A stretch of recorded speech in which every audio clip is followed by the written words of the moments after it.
Hey everyone, welcome back to the Confident Dancers channel. And if you're new here, my name is B-Girl Mel and I teach hip hop dance online. I'm also a dance coach and a community builder. And today I want to talk about something I'm very passionate about, dance events, specifically breaking events.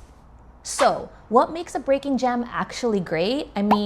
I've been to all types of jams. I've been blessed to travel and experience different breaking communities and various cities all over the US. Big ones, small ones, first-time throwers, legendary events, and corporate-sponsored events. And after years of dancing, competing, judging, emceeing, and just vibing in the scene, I'm starting to notice what makes a jam great. Like, yo, this jam is the one.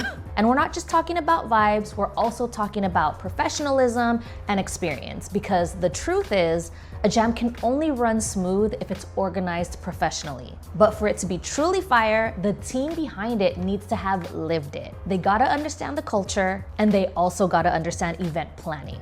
What's the point of having a jam from people who are super organized, but don't understand how to set the tone and provide the appropriate energy for this jam? And then on the flip side, you can have organizers who have great personalities, but if they are people pleasers and don't understand time management, just want to make everyone happy, just want to accommodate everyone, but then attention to detail gets compromised, you're going to be wondering, how the does this first-time promoter think they're gonna have 5 categories in 4 hours with no announced schedule? And mind you, getting into this conversation, we're getting into preference, and specifically personal preference based on my own experience being in this culture. Other people who are listening to this may disagree with what I prefer. I'm just simply sharing with you what I enjoy, especially as a 40+ B-girl with my particular social battery.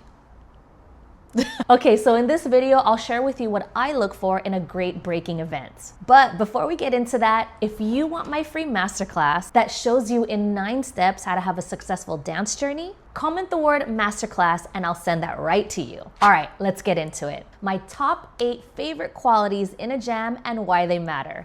Number 1, on schedule and respecting our time. There is nothing better than planning to show up to a jam and they actually post the schedule on their social media before the event happens. Not all promoters do this, so when they do, it tells me, okay, there's a timeline. But when a jam only shares when doors open, no schedule, no end time, even on the day of the event, it already tells me one of 2 things. They don't know what they're doing, or it's gonna be a long day.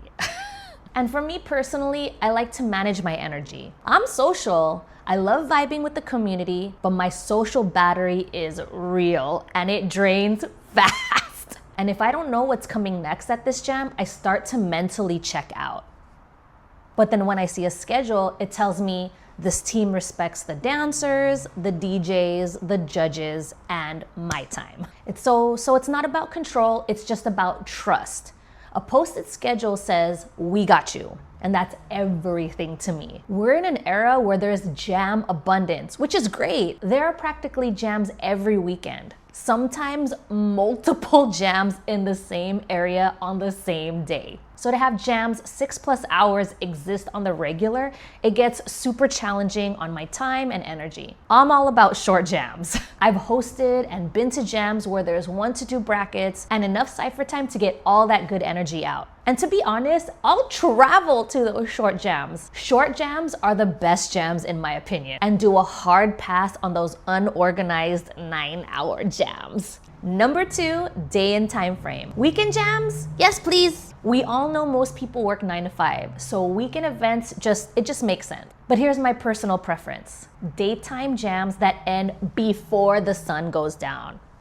I love a good morning or early afternoon vibe. I get to enjoy the jam and then have the rest of the day afterwards to just enjoy my day and do what I want to do. When jams start at 9 p.m. or 10 p.m. in a club, man, I'm already yawning before I left the house. Nothing wrong with them. There's definitely a demographic, but not everyone's built for the late night cypher life. And that's okay, totally okay. Morning jams are inclusive in a whole different way, and I encourage promoters out there to help me make early bird jams a thing. Number 3, the DJ. All right, you already know I gotta talk about the DJ because let's be real, the DJ sets the tone. If the music's on point, the dancers will always show out. Cyphers will be fire and people don't really have to know each other because the music is gonna already connect us. And shouts to my favorite DJs who never miss. DJ Fresco from Arizona, DJ Flo from Texas, and Turn of Events here in San Diego. I could go to a jam solo, no crew, no plans. And if one of these DJs is spinning, I know it's gonna be a good time. I'm gonna vibe. The right DJ can make you feel like you're in your element, even if you don't know a single person in the room. Music can make or break a jam for real. So for anyone who's new to attending jams, always double check who's spinning if you wanna confirm what the vibe's gonna be like. Number 4, venue vibes. Let's talk venue. Indoor or outdoor? Outdoor jams can be beautiful. We've all had those memorable sunny day cyphers, but man, when it's blazing hot with no shade, or the floor is slippery because of rain, yeah, that's not a vibe. That's an injury waiting to happen. So I lean towards indoor vibes. Safe floors, controlled weather, and actual bathrooms, not porta potties. Of course, location matters too. Is the venue in a safe area? Can I get there without stressing about parking or walking alone at night? These details might not sound exciting, but they're actually crucial to creating a safe and comfortable experience. Number 5, food and drinks. Listen, food matters, water matters, snacks matter. I've been to all-day jams where there was no food available and nobody was allowed to bring anything inside. That's just a fast track to burnout and possible injury. Because now dancers are getting dehydrated and access to water is like super limited. I also know when push comes to shove, we can drink from the faucet, but not every city has the luxury to access clean water from the faucet. So I always appreciate a jam where I can bring my own bottled water, maybe some outside food, or snacks so I can maintain my energy and save money. But if there's a food truck or small concessions inside, I'll happily support that business. And we also got to consider that there's dietary restrictions on dancers that don't allow everyone to safely consume the food that's being sold. Like with anyone who has a dairy allergy, nut allergy, gluten allergy, just to name a few. So food and water is life for dancers. And when we can bring those items to a venue, the dancers notice and we appreciate it.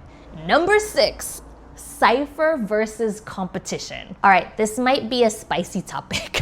I love Cypher-focused jams and competition-centered jams. They each bring something really amazing and something different. But here's the thing. If it's a comp-heavy jam with multiple categories, and I'm talking like 1v1 men, 1v1 women, 1v1 kids, etc., you gotta keep that show moving. You gotta keep it going. And that's where a strict schedule is needed. Way too many times I've seen events run 3 to 4 hours behind because they're trying to fit in 5 competition brackets as well as Cypher time. Meanwhile, people are just getting tired. They're done, and the vibes start to dip. Sometimes the organizers just can't read the room. And I'm actually shocked how sometimes they don't take notice of this and just keep pushing cyphers when no one's ciphering. So my take is, if it's a comp-focused jam, own it. Keep it as a show. Stick to the competition. Keep it tight and run it on time. And if you want cypher time, just don't have as many categories. Let the community vibe out while still making room for at least 1 to 2 categories. And then just schedule it intentionally.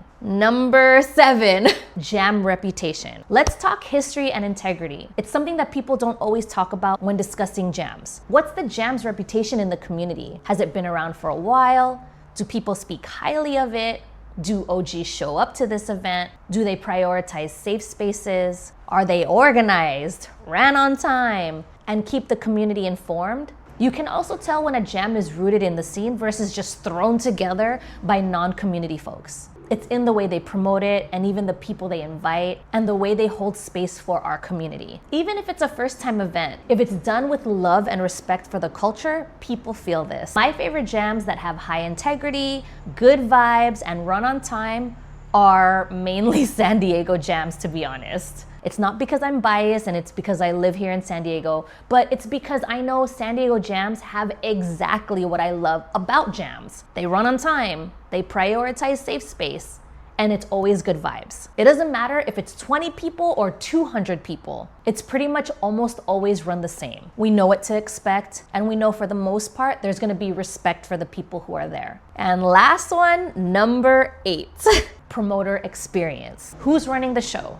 Do the promoters have experience? Do they have a history of running jams? Do they show up for the scene year-round? Do they support other jams? Because look, anyone can throw a jam once. But when I see names I trust on the flyer, people who've been organizing, dancing, building, supporting, I already know what to expect. A jam can have all the hype in the world, all the marketing hype in the world. But if the team doesn't understand the flow of a battle or lack integrity, I'm honestly okay saving my time and energy and just supporting from a distance. Whew! All right, so let's summarize 8 favorite qualities that I look for in a great jam. On schedule, daytime vibes, fire DJs, comfortable venue, snacks and hydration, clear competition versus Cypher flow, solid reputation, experienced team. So let me know in the comments, what makes a great jam for you?